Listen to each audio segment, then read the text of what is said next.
Thanks so much. Sorry to be misbehaving so early in the evening. I was just going to say a tiny bit to set the scene. Is that okay?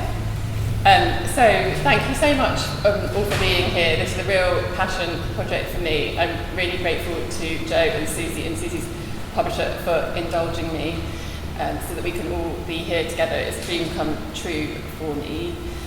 This book was published in 2021. I think it's a testament to its power that 4 years on a sweltering evening, we all want to be here together to celebrate and discuss the book. I'm really briefly going to mention a comment that the psychotherapist Philippa Perry made about the book, because I think it sums it up really beautifully. She says, "I was in the story, feeling everything. I cared about every character." And just really briefly, for those of you who haven't read the book or haven't read the book recently, I'm going to sketch an outline, and that is that the book is about a school teacher called Ruth, lives in London and teaches at a girls' school. She is a single mother to an adult child called Eleanor. Eleanor's a drug addict, which is why they're somewhat estranged. Eleanor kind of moves in and out of Ruth's life. Eleanor has a baby called Lily, and at that point, Ruth decides to take over the care of Lily. I think that's all I'm going to say for the moment, and yes, it'd be lovely if you could read for us, Susie. I'm going to read a very unseasonal bit about Christmas, which is one of my great loves and obsessions. Eleanor hadn't wanted to see me over the festive season. 3 years ago this was, near enough. But she agreed to meet for a walk on the afternoon of December the 25th. I said, how about a picnic? And she didn't tell me to get lost or anything, so I suggested Regent's Park, somewhere with a sense of occasion.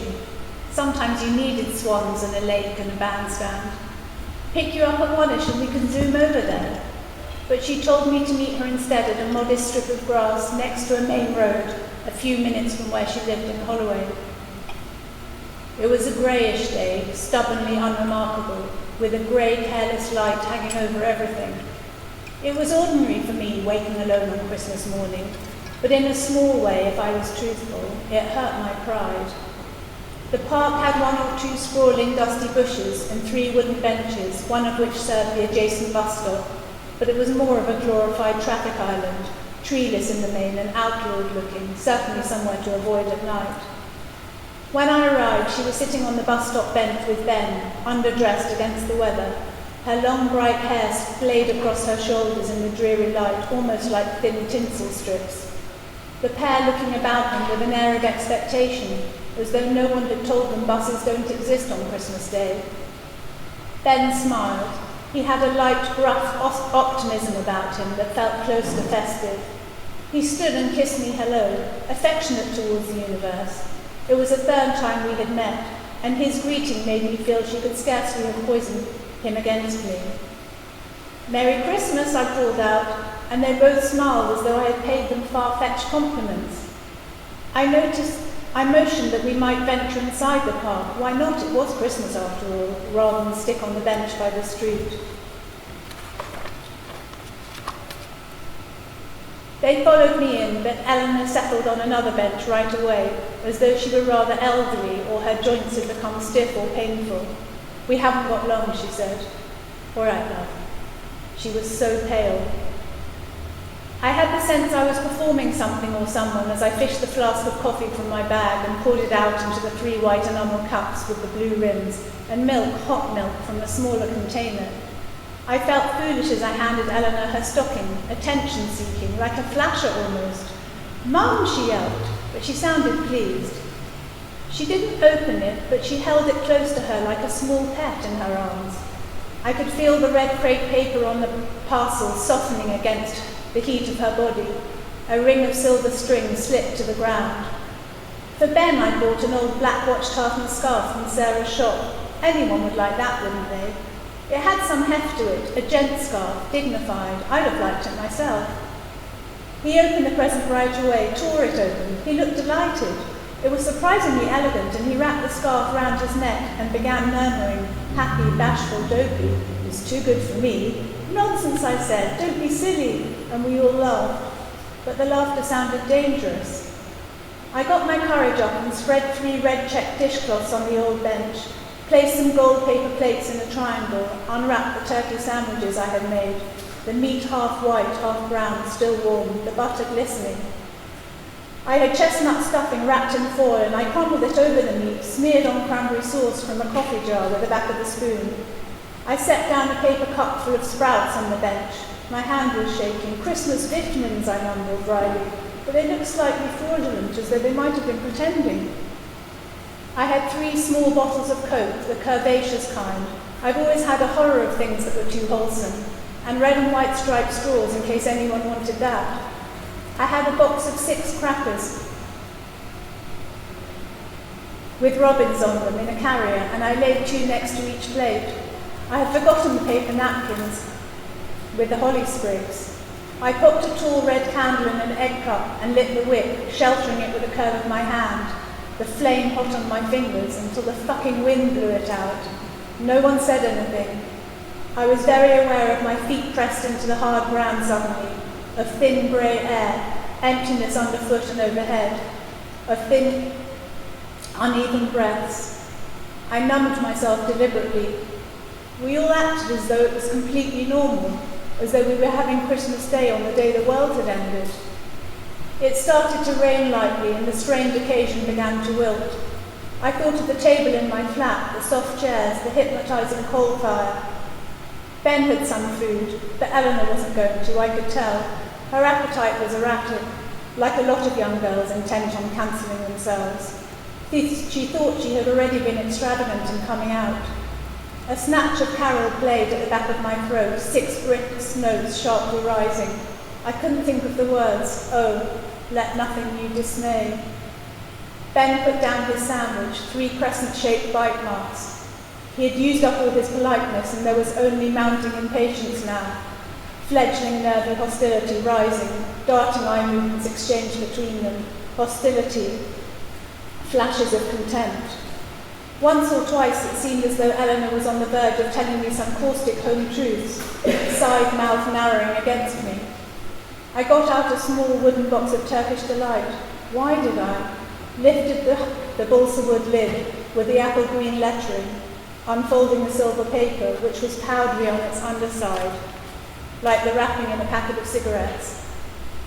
Beneath the foil, a slip of white wax paper, and underneath, softly coloured order and plenty, rose and lemon squares tightly packed, 11 perfect scented rows, pink yellow, beneath a thin dusting of icing sugar. They both shook their heads, of course they did. I couldn't think of anything else then, my bag of tricks completely empty. The moment grew increasingly fragile.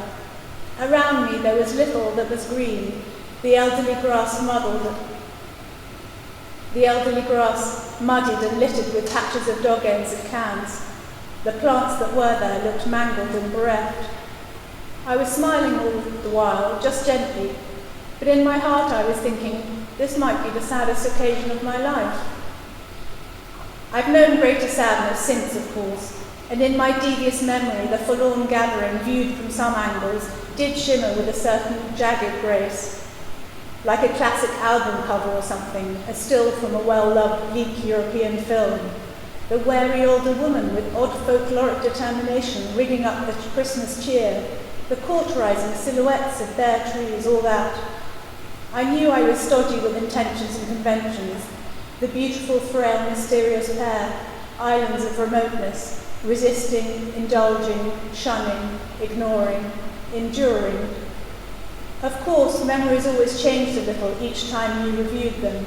Small and big adjustments of the proportions were necessary, as they served your purpose or you served theirs. But it was such a hard day. We said our goodbyes. They were glazed with boredom now. Eleanor's head swiveled round when I made to kiss her, so all I got was a mouthful of hair. If people asked me now, with not enough or too much tact, did you get a chance to cross over with Eleanor during the break at all? At least I would be able to answer truthfully that, Mum? Yes? Tell you something, please. Gonna have a child, she said, a little girl. I saw a sudden brightness in her eyes, and then I flung my arms around her. What do you need?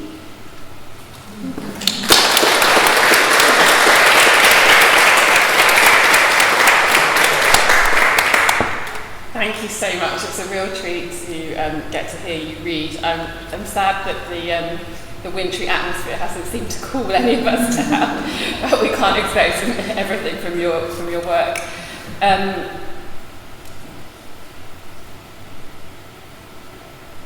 So I wanted to talk about the state Eleanor's in and her drug use, and I'm so fascinated that there isn't an inciting incident. You don't, there's not kind of one thing where you think, oh, Ruth did that wrong, that's why Eleanor is a drug addict. And I wondered how important that decision was. Well, it's a big factor in the book that Ruth only tells us what she wants us to know and what she can bear for us to know. She often says she has a habit of looking away from things, and one point she even says, if I could be honest for a moment. And so it's very much a part of this book, but there's another story hovering over the top of it, which would be Eleanor's account of what went on. And towards the end of the book, I give Lily, the granddaughter, a voice when she's 14, 15. And because I'd given Lily a voice, and because I like to think of myself as a fair-minded person, I thought that I should give Eleanor a voice. And so I did write a later chapter where she took over the narrative, but it felt that the more we knew about her, the less there was to her somehow, and she had much more strength and presence because her absence is so strongly felt that it really diluted it, bringing her into the book more, which was a bit of a case of trial and error for me, because you couldn't really know that in advance. No, absolutely. So the twist when Lily takes over the narrative, I remember the novelist David Nichols, who wrote the bestseller One Day, saying he couldn't believe that you were going to do something so audacious, that he thought, is she really doing this, as he was reading it? And I wondered how much planning that took to kind of get that right. Well, two friends of mine who teach writing said that if their students had done that, they would have said, sorry, no. Funny idea. But, yeah, I guess trying not to give too much away, but because we see Lily grow up sort of quite slowly at times, it felt that her presence became more fully fledged and sharp, and that it was right to hear her account of things. And there are little things like at one point she says her grandmother's best friend Jean that she would never ever run out of blue paper, and you think, that's a thing that we never, there are kind of lots of little things that we find out about her earlier life that Ruth hasn't told us, sort of domestic things, and that Jean has fitted carpets and a cupboard with sweet things in it, whereas Ruth's life is very sort of floorboardish, and they're just so I just was interested in the things that the kind of differences a child would notice, and a 15-year-old referring back to her earlier life, and yeah. I think we'd all like to be looked after by Jean. It sounds like the best house to kind of have a mild cold in, that she'd be bringing you endless treats. And I think, does she have those trays that have kind of a soft cushion on the underside? Like every comfort is kind of catered for. Which, if you ever go to a department store sale, they're nearly always there. So they're not as popular as one might think. No, Jean's obsessed with tray life and can't have a cup of coffee without turning it into a sort of big sense of occasion. So I think she would be good. She is incredibly blunt though, and often says terrible things to people. She doesn't really believe in tact, and so that would be the sort of downside of the Jean's smoothness. Yes, that's the flip side. There's no such thing as a free squishy tray. No, exactly. But I also wanted to, that sort of brings me on to think a little bit about female competitiveness, and I wondered if how important that was to you to kind of pinpoint in the book.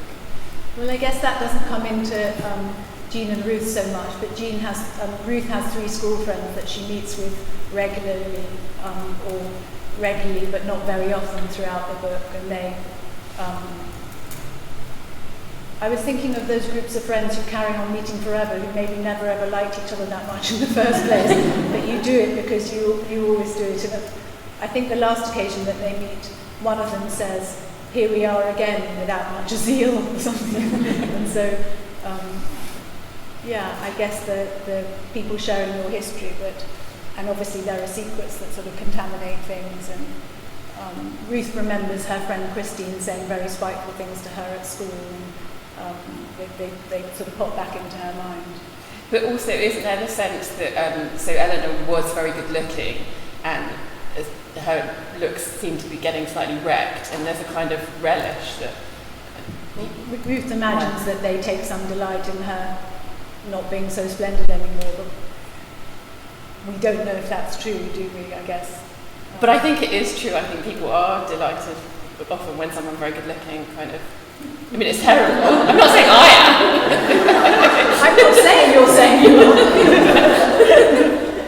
are. I guess, and then I suppose the splendour of Lily being, there's a scene at the beginning where Ruth's feeling very out of sorts. One of her friends has seen Eleanor and felt that all she could do was give her a £10 note because she looked so desperate, and Ruth finds that, she's a bit moved by that, but she's also finds that an unbearable thing to be told, and the woman doesn't say it very nicely, so she does feel sort of devastated in that moment. So when the little child appears and is so adorable, and she suddenly thinks they're all jealous of me now, which was something that she couldn't have imagined them feeling just a few minutes earlier. So I suppose that and the first line she describes them, she says, I had a few old ghosts in the evening, so she doesn't sort of sell them very well.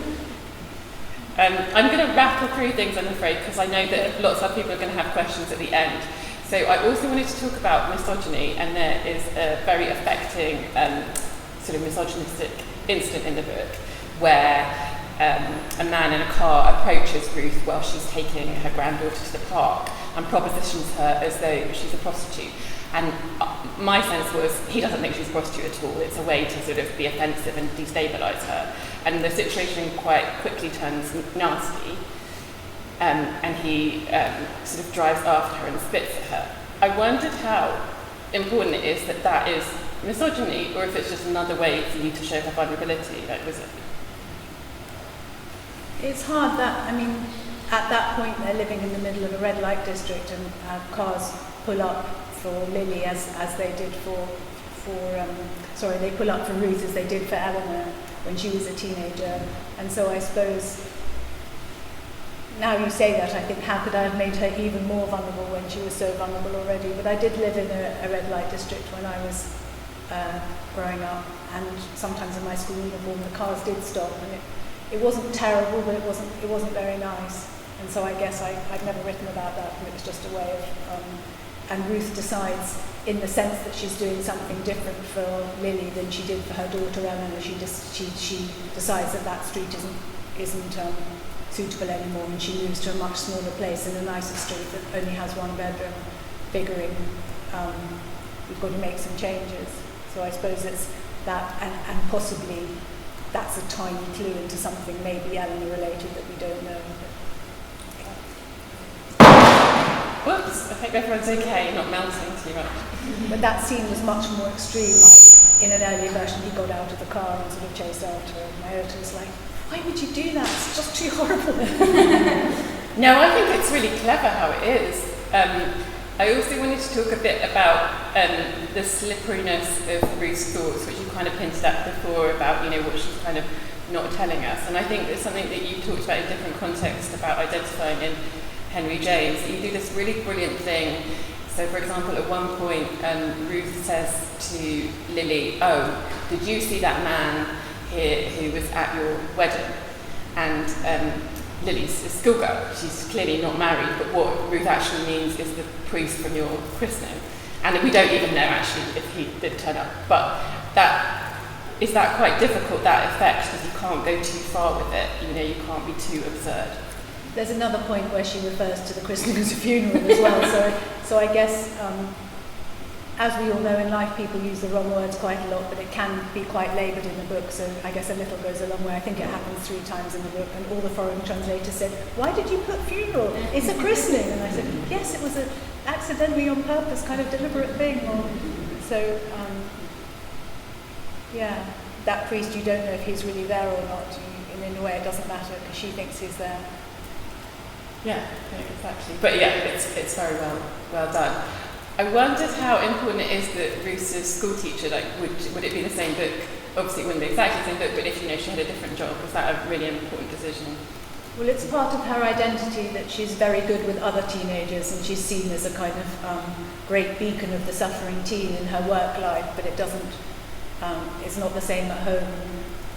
I sometimes feel that with people who are very, very together in their jobs and then really all over the place, or sort of use up all their skills and all their courage in the workplace, and then. But I think the irony isn't lost on her, and she often refers to the fact that she's very good at this here, and she's not very good at it elsewhere. Yeah, and that brings her comfort and also dismay, I guess. Yeah, she has a different approach to teaching to Jean, though, doesn't she? She does. Jean and Ruth are slightly based on two English teachers I had at Camden School, Mrs. Richards and Mrs. Strickland, who were a great double act. And Mrs. Richards did sit us down and tell us all about her marriage counselling, and Alan's done it again. And he wasn't called Alan, and it was incredibly ennobling. We just sort of couldn't believe it that she'd be telling 16-year-olds about.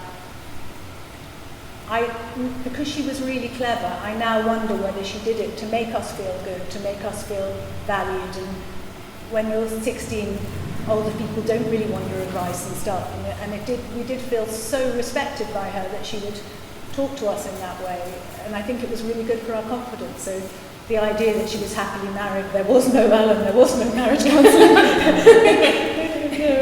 But I went to her house once after I left, and it was very elegant, and she had little tins of olives stuffed with almonds and slivered red peppers, and it was sort of things that I hadn't really, things you maybe imagine in Austria or somewhere. It just sort of felt everything was just so, and I was pleased. And her flat was enormous, so she was obviously really rich as well, which I still don't know why. So it was a sort of funny, because I think even though you're not meant to do this after the age of 7, you do slightly believe that the teachers sleep upstairs at the school if you don't really think about it. So it was good seeing this very different life.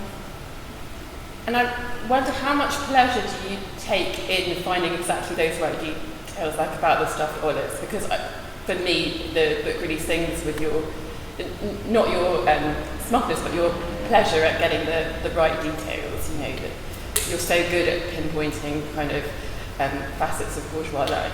Well, I like writing about food and clothes very much, and at one point Ruth and Lily were sitting on the doorstep on a really hot day, and I thought they've got to have something that's really modest and really special, and I was trying to think, and then in the end they have a little bit of apricot jam at the bottom of a teacup, and I thought that was just right. And then I remembered my mum saying that her mum, who I guess was like a Victorian person, liked this salad that you made with thinly sliced cucumber, top of the milk, and salt and pepper. And I tried so hard to get that salad into the book, I kept sort of thinking, then they all sat down and had this Victorian cucumber salad.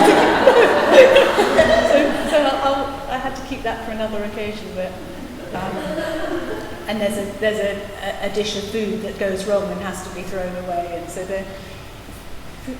a bit like songs in a musical, food does move the plot on a bit. Somehow, like that Christmas scene, and there's another scene later on where Jean and Ruth are to have Christmas together, and it's all Jean and Eleanor are, and then Jean comes and sort of saves it, and so there's the sort of the right people eating the wrong food, or the wrong people eating the right food is a sort of bit of a theme. Yeah, absolutely. Sorry, I'm so hot, my brain. Why don't you sit here, because it's a bit cooler here. I think that could be. I'm in quite hot.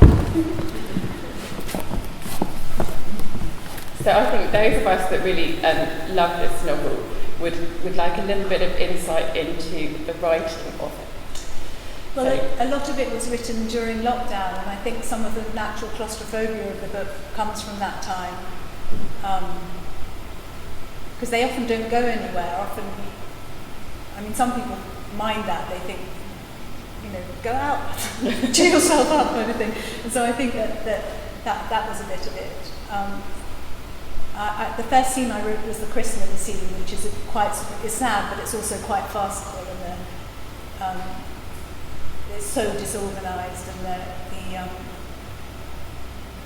one of the godparents doesn't show up, or neither of them do, and they ask the grandmother if she'll be the godmother, and she sort of says okay, and then they find someone that, and it just sort of everything's, and that was the scene I wrote first, and that was slightly influenced by the Christmas after my mother died. We went to Miami, just thinking that we had to do something completely different, and we went to, we passed this building on Christmas Eve, a white building with large red packages outside, kind of tied in gold, very sort of glamorous looking building. I thought it was a toy shop or something, but it turned out it was a church, and it said, there were banners outside saying the church specialised in extreme sympathy and radical empathy, which was a slightly scary prospect. But we went into this church, and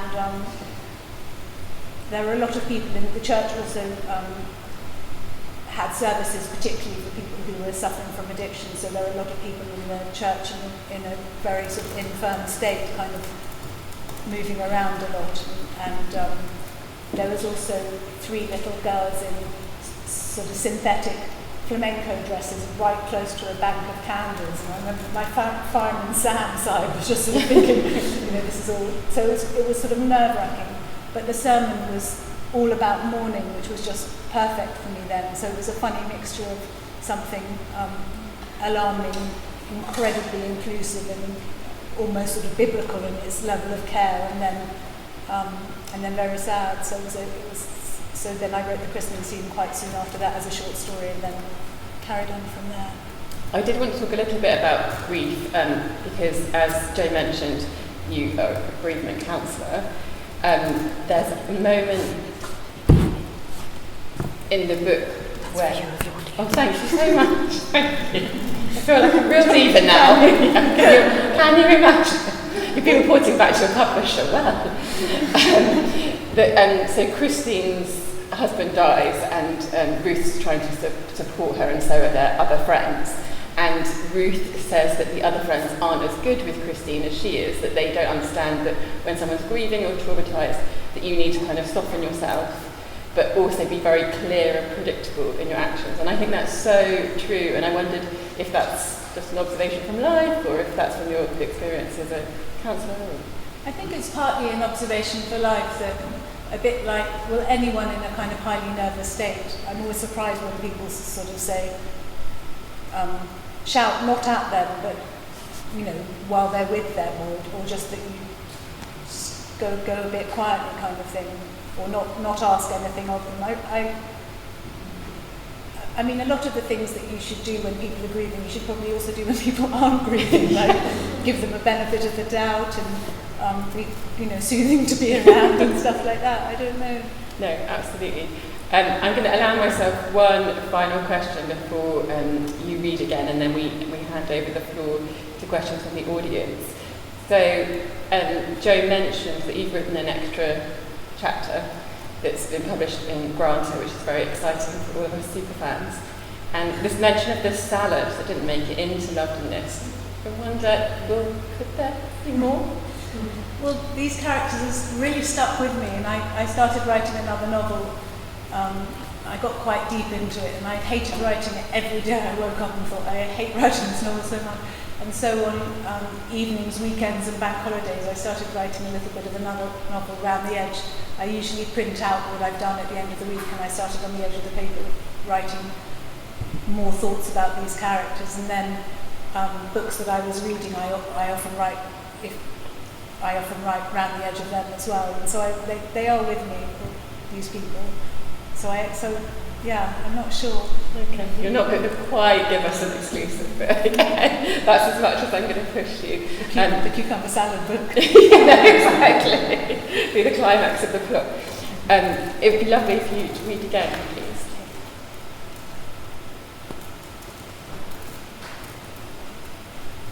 This is a sort of happier bit. In the 18 months that followed, there was a new buoyancy. Lily and I were winning. I loosened myself. My cheeks stopped burning. I look forward to mornings especially now, the two of us bleary-eyed at the kitchen table, competing to see who could put away the most toast. The mad celebrations afforded by ordinary time, when cascades of cornflakes actually made me think of autumn leaves. Pencil cases and hairbrushes mixed easily with jam pots, plimsolls by the door. It was so civilised. I dropped Lily off at the infant school on my way into work, scooped her at the end of the day from the lake club at 4:30. The evening settled on us gently, and we read our books side by side on the sofa, a saucer of biscuits balanced on a cushion, until 6 when we put the television on. At 7 we ate, then I got down to my marking. She set all our routines. On the first Friday of the month, she said we should share a cream bun. A Napoleon iced white with a brown feather decoration, or a strawberry tart with a ring of granular pipe cream framing the glazed fruit, or meringues sandwiched together with sweetened cream, fragile in their skirts of pleated paper. Spaghetti and tomato sauce on Monday nights. She liked to chip up the onion. A tin of Fanta on Sunday afternoons after gymnastics. I said yes to everything. To have her child who didn't punish one through food. She had such a sense of occasion. Every Saturday morning she came into the bedroom carrying plates of toast and jam and the hem of her nightie. Breakfast, Sonru! She was weaving nets of expectation and affection, crumbs and giggling in the tangled bedclothes. I didn't need anything else. It was like being God or the Queen. The luxurious sensation as I arranged myself next to her in the cool sheets at night, taking care not to wake her, the quiet joy almost inexpressible. I was a professional gambler on a lucky streak. I loved the simple rubbing along with another person, friendliness, a calm and busy rhythm, lustre and life cheer, snippets of shared news, flapjacks with raisins, she loved raisins, our stupid jokes. It didn't take much to make you laugh when you were smiling your head off already. She was very organised for a person of 5. Her faith in the two of us touching and complete, she organised me. The alienation in my veins started defrosting, the shock and dread loosening its hold after decades, since I was her age, to speak honestly for a moment, if I could afford that now.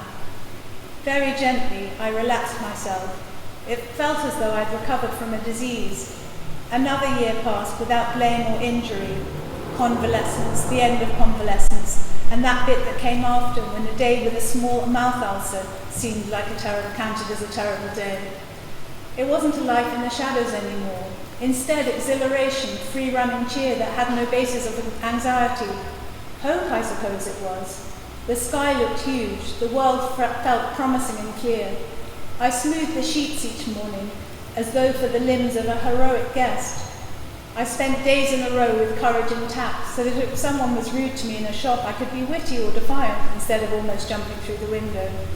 Aches I had put down to age vanished from my shoulders and my villainous knee. I had wild rushes of high spirits that lasted for weeks. It was the closest I had come to a honeymoon, possibly. At school, my lessons were greatly improved. The girls were intrigued. Miss, are you actually? Our conversations grew increasingly rich and wild. The best poets faced the full range of their experience with their full intelligence. What would it feel like if we did this for ourselves? At night, I could sleep 7 hours straight without trying, without failing. One lunchtime, I slipped on some orange juice in the dining hall and went over, and a chain of near-instant bruises strung up across my shin, and I laughed at myself for the first time in my life. I still mourned Eleanor now and then in the late afternoons, particularly when it was beginning to get dark and I was high on tea. It was a quiet voice now, discreet and low-key, when for years it had been deafening. It didn't try to do me in. I had accepted things about myself. She knew I was here if she needed anything, everything. I would no longer allow myself to feel pilloried by the lack of her. I let go of her hands. I stopped hating the night. Instead, I surrounded myself with the idea of bad things not happening, although occasionally I woke and prayed she wouldn't smash into oncoming traffic.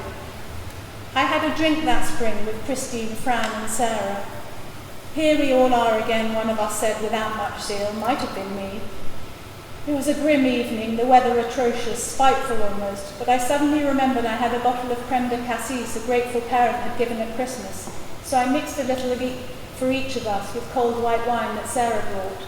I handed out the glasses proudly, the liquid a strong deep pink like those large bottles they used to have on the windows of pharmacies. Christine had sheer black tights with little polka dots. I complimented her and she gave a sharp little bark-like laugh. That night, Eleanor went completely unmentioned between us. I only noticed after they had gone. Just as they were leaving, Sarah murmured, "And things with you, are they generally, would you say?" And I just told her, all is well. Thank you so much.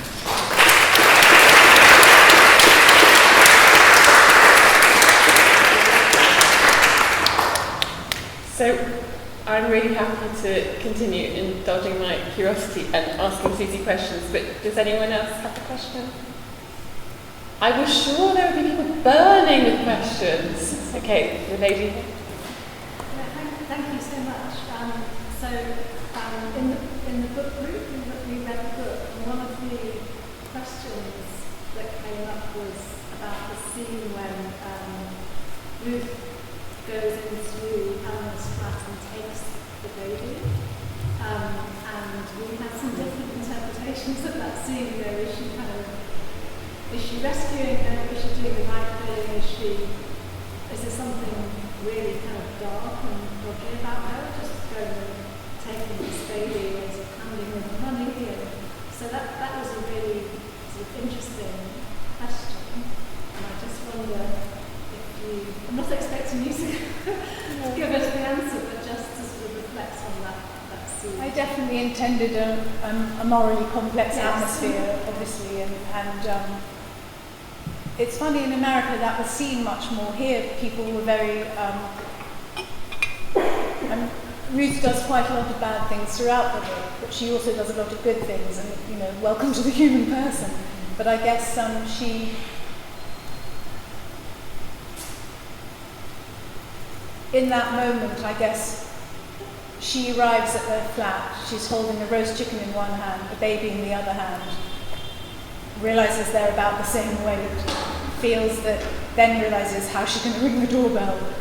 And the minute she goes in, she's so torn herself. She wants to be able to keep the baby, but when she sees that they've got lots of baby food in and they've cleaned the bathroom, and she's sort of almost mortified. So it's complicated. And I guess early on in the story, she does do quite a lot to help make it work. But then I guess she feels the atmosphere of risk isn't something that's tolerable anymore. The giving of the money is very morally dubious, I guess, and with a book like this, there are a lot of taste issues with things to do with suffering, despair, and sentimentality, and that was the hardest thing to try and get right in the tone, and so I suppose that comes into it as well, and the selling of the picture, and it's very, very complicated that she does do things she shouldn't have done, but maybe for the right reasons, or I don't know. People feel very differently. I did one thing a bit like this where everyone was grandmothers, and people were very taxed by that, and it was interesting to hear. It was. Most of them, it was both their nightmare that this would happen, but also it was a sort of a dream come true. So I guess that's the world of the book. I saw a few more hands. Oh, lady here. I know we mentioned food earlier and why you love to include it, because it's visually quite amazing, and also you said that it helps almost the plot move along. I was just interested in that in general. Why do you think that food you're so drawn to including it in novels? What is it about? Or do you not really think? I do like writing about it. I do like eating it. I think it seems to me if you love someone, giving them food is usually quite a part of it. So I guess that it's meaningful in that way. People often express things through food that they may not be able to express in other ways. I think that I'm always interested in the odd things that people eat, that things that would never be in a recipe book, or like the apricot jam and the carp, or the kind of traditions families have, where I remember reading about a family where once a year they made an enormous serving bowl full of hot chocolate, and then got, for 6 of them, 6 big packets of biscuits, and they dumped the biscuits, and that was they did that one Sunday a year, and that was their thing. I really like things like that. Lovely. Do you notice food in writing and stuff? Because I think it's because the visual aspect of it, especially when I love reading extracts of books and books where they kind of go really heavily into the detail, and it's linked to the themes in the story, but I find it very vivid and home to it. I've just been doing an introduction to a kind of Barbara Pym's Sharpest novel I wouldn't necessarily recommend, but she has all her other books, people drink tea endlessly and find great comfort in it and even go to sleep thinking, all life's problems are soothed by a hot drink kind of thing. But in this book, tea itself really betrays everyone, and at one point someone makes a cup of tea so strong that it looks more like beef extract, which is a sort of a horrid idea, and then someone else despises cups of tea because they're what the weak crave in bad, low moments, kind of. So the way tea was used in this book, and then there's in Henry James's The Golden Bowl, the Italian prince says that he thinks English people pour out their tea as though it were morality, and so I like the idea of all the meanings of that particular beverage. There were more hands. Petra? No, I haven't. I want to return to one of the earlier questions, which was around what happened in this relationship. And there's a terrifying version of this, which is that nothing happened, and actually maybe it's reflected in the title of We Loved and Missed, and maybe this kind of inability of two people to connect. And that's maybe juxtaposed with how easily it is for Lillian to connect. And that's uncomfortable in any relationship, like with a friend group, where obviously there's a disconnection that they can't seem to overcome or dislike. But it's particularly terrifying in a parental relationship. And I was just wondering if you could speak a bit about that, and whether that was something. Well, it's Sorry, Susie, I'm so sorry. I didn't quite catch that question. I don't know. Do you mind recapping? Yes. She was asking if something didn't go wrong in Eleanor's life, but it was just the failure of chemistry between Ruth and Eleanor, then that was a kind of very sort of chilling idea. But also then what I would add is that as she's obviously doing a lot of the things with Eleanor that she did with Lily, that's the sort of danger that it would all, that it would all happen again. And so that certainly is in the air of the book. Quite often in families, if you have a family of 4 children and 3 are really happy and well and one isn't, very often it is because some awful secret thing has happened to that person that no one knows about. Or Ruth hides the identity of Eleanor's father from her for her entire life, which is a really, really huge thing to do to someone. And when her father in the book dies, she writes her a letter telling her everything, which she posts, but then waits outside the post box and retrieves it from the postman. Which is, I remember people doing that a lot in the 1980s, that people would post letters that either went too far or didn't go far enough. And funnily enough, there's a really good photograph of T.S. Eliot sitting next to a post box on a little stool waiting for the postman to come to get the letter back, and I always wonder what was in that letter. But I talked to the postman and said, where do you stand on giving letters back? And he said, we don't do it if it's a brown envelope, because that's more likely to be a financial transaction.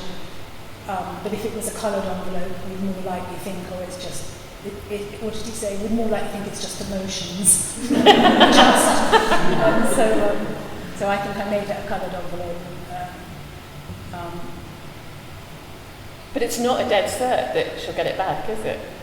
No, but she does. And so, obviously, at that point, if Eleanor had got that letter, it's so... And she does then drive around to see her, but then doesn't go through with it. So I guess, this is her not managing things at all well, and that having a cost. And whenever I did try and put something more definite into Eleanor, it always took away from it in a way that was quite frustrating. But I think leaving it open sort of does make it, even though it may be frustrating, it does give it more meaning somehow, or at least it does to me. Yeah. Okay, the lady in the blue. just got a question about the theme of addiction in the book. Because there's a sort of theory in, when you have addicts within a family that you're often kind of weighed down by their addiction as a family member. It's sort of almost like cutting the noose that you're able to live your own life fully and kind of let go of the grief. And the bit that you just read, that extract you just read really shows that when Ruth is sort of able to leave Eleanor a little bit more out of her life, she starts to sort of flourish herself. And I'm really interested where you got that from, because it's not sort of something that necessarily people who don't have that experience know. But if you capture it so well, well, I guess it is very controversial, and there are many different ways of handling it. Some of which work, some of which don't. But I guess Ruth's able to do that because she's getting all this love from Lily, and so she's able to sort of forget about this pain a bit, which we don't in those 18 months. Emma was hardly mentioned. So I guess. I wrote, when I was thinking about Lily, I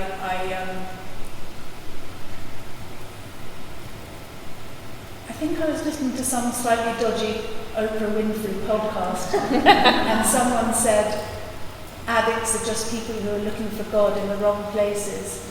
And I imagined what it would be like if Lily heard that age 15 and just sort of thought, and I imagined her saying that to her friend, and her friend said, why don't they just go to church?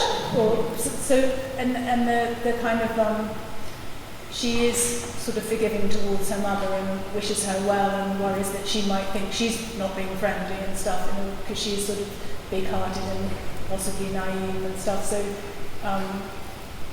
people find a kind of feminist drive in the book, in that no one's trying to have big confrontations the whole time. People are just doing trial and error, and I guess, sort of managing it in that way.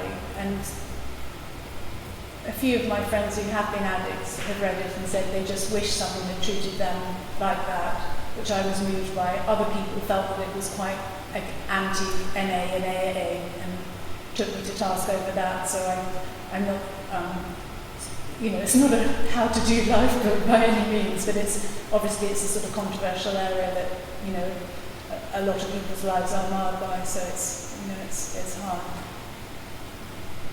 Thank you. Is there anyone else?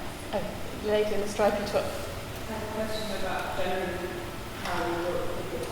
Did you take it off, like you construct it, how do you construct it? Because you mentioned like a tea and the topic of tea and food, or for instance, there may be some funeral that has to be, for instance, how do people think about it? How is it written? Well, nearly all my books I write in scenes, so I write, and the scenes are quite theatrical, or like sort of set pieces in this book, like the Christmas dinner, or on the bench, or the her being at the door with the chicken and the baby, not knowing how to ring the bell, or the very sort of visual things that carry their own meaning. And so I suppose I just wrote lots and lots of those, and then I worked out sort of various orders that things could come, because you don't want to write a book where chapter 4 could just as easily be chapter 7, but because there is a sort of stasis in the nature of what they're all living with, that, and this is why it's very hard to write about things to do with addiction right at the edge of this book, even though it completely affects everyone in the book. But the kind of, when I was writing it, I thought it must be very well written, because it's a really unpromising subject matter, because the banality of hopes, dashed hopes, new hopes, despair, new hopes, dashed hopes, dashed despair, dashed hopes, kind of, it just sort of felt that would be a book I would cross the road rather than read, kind of thing. So I certainly didn't want to write it. So that pushed everything to the side. I've now forgotten what I'm talking about, sorry. It was really fascinating. I think... So I had the scenes, I had these very strong scenes, and then I worked out, when I wrote the scene of Ruth going to the flat and everything getting worse and worse and worse, I realised that it worked much better if she was wrestling also within herself about not wanting to see something horrible, but a tiny bit of her wanting to see something horrible, because then she would be more needed, or that kind of thing. So there were quite sort of still scenes that then I went back and sort of animated. In the book I'm writing now, I've got millions and millions of really good little kind of linking scenes, but I was saying to someone recently, it's like a house with sort of 72 bedside tables and 4 bookcases, but no stairway, no kitchen, no front door. And so, but this one I did the sort of big scenes first, which is a much better idea. And did you plot a timeline? No, I didn't know. The first version of it went till Lily was grown up and got married young. Because I don't know if I thought Ruth had been so happy by having a baby that Lily should have a baby. But I just were there any more questions? There's a lady here.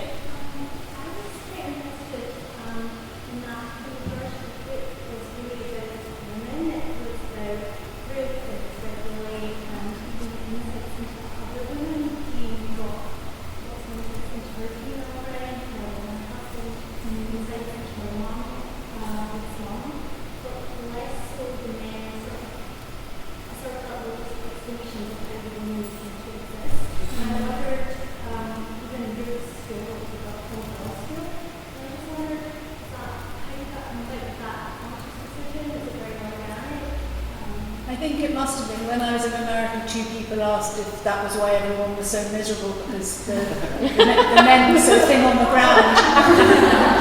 It must be. I think it was a gentleman who asked. So, I guess that was in the atmosphere of the book that had a kind of 1970s flavour where sort of everyone was a single mother. That's how that was sort of my experience in a way. So I don't know I don't know whether that was just sort of in me or I find women much easier to write about than men as well. So it wasn't really deliberate. It wasn't you thought, here I'm going to write a novel and I'm not going to let any men in. Well, it was always going to be about 3 generations of women, so I guess that was. And the priest is the sort of strongest man, and I quite like to have a nice priest in a book, because any novel you read now, if there's a priest, he's always a paedophile. So I try and put a nice one in if I can. He is really delightful.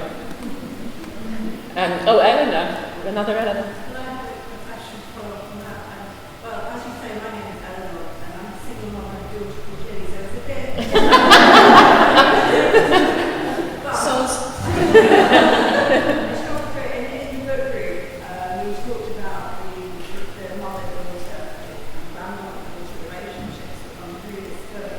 Mother's in it as well, I forgot, she said it's 4 generations. Yes, that's right, and actually we did talk a bit about Ruth's mother and that sort of line back through, but also how sort of hermetically sealed those relationships often are, and how beautifully you wrote about that. And I wondered if you might give us a bit more insight into those sort of very kind of closed relationships, but not closed-ish. I'm saying anything wrong, but they were very deep. Thank you. I mean, I think some of that possibly did come from COVID, that kind of narrowing down a new way we were all living at that time. I didn't have much grandmother life myself. I once passed my grandmother on the stairs and said good morning, and that was it. So I haven't drawn on any. But I always,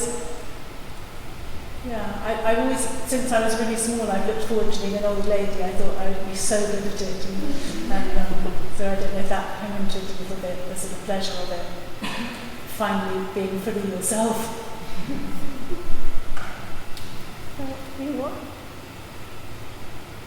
Okay, I'm going to be really nosy. I'd love to hear a little bit. I know authors hate this, but it will be easy for you to answer. I'd like to hear a little bit about your writing routines. So how does the writing happen? It's changed a lot, but I tend to write in the mornings more than other times. And, so first thing, or? Well, until recently we had school-age children, and so then it couldn't be first thing, and then I sort of got out of the habit of very first thing. I do really like writing in bed. That's my favourite.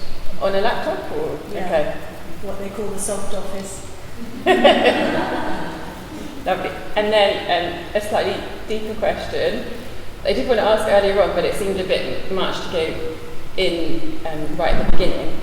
So we talked a lot about your precision, particularly around detail and description, but I also feel there's a real moral precision in this book, and it comes from Ruth sort of being really merciless about her own self-deception.